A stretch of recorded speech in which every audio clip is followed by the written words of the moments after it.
5 things your copywriter and graphic and web designers want you to know about your business. It's no secret. In order to compete in today's business environment, you need a few things: an online presence, most typically in the form of a website, a logo, business cards, and a compelling message. In order to produce these materials, you'll probably hire a creative vendor or two-way graphic designer to create a compelling logo, a website designer to help you create a powerful online presence which complements your business strategy, and a copywriter to help you sell your product or service on paper or via the web. But in order to get the most out of working with creative vendors, there are a few things you need to know about your business. In this article, I'll show you how to help you shine in the marketplace. Point 1. Know your vision and goals for your business. This is a no-brainer, right? Wrong.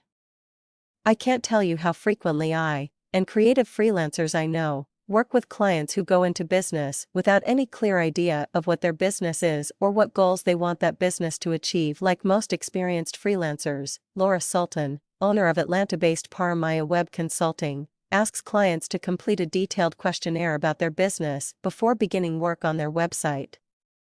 Still, she says, most clients don't take the time to think this through.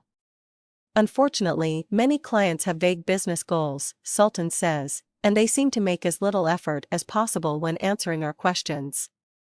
Get absolutely clear on your reason for being in business and what you want to accomplish.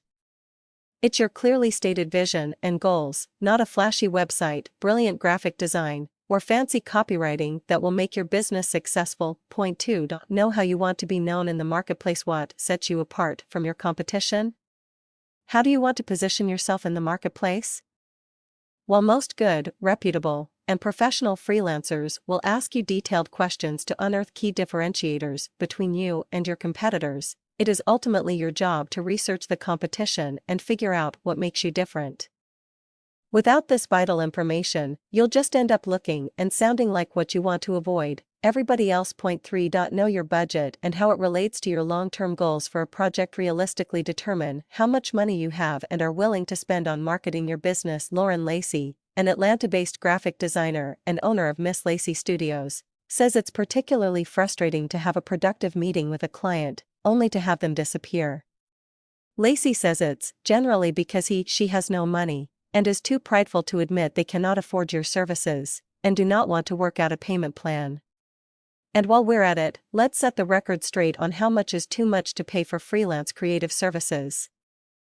Most established freelancers do not charge by the hour. Why? Because creativity is not something you can quantify.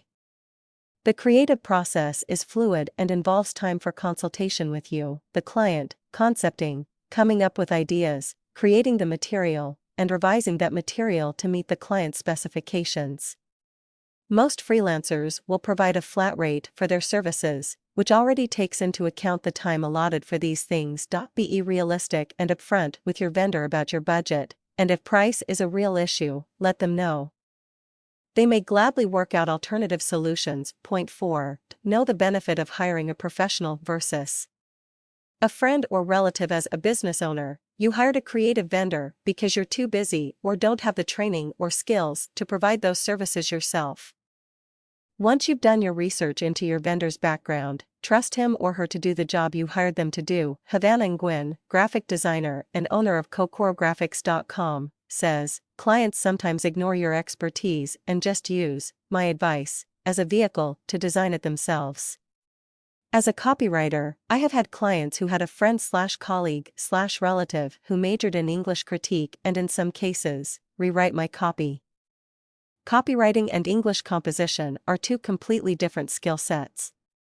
English composition works well for essays and research papers.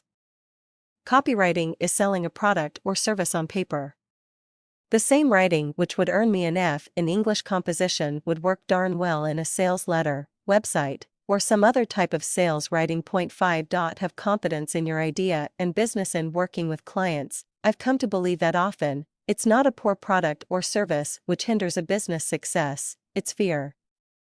Fear of being different, taking a stand, taking a chance.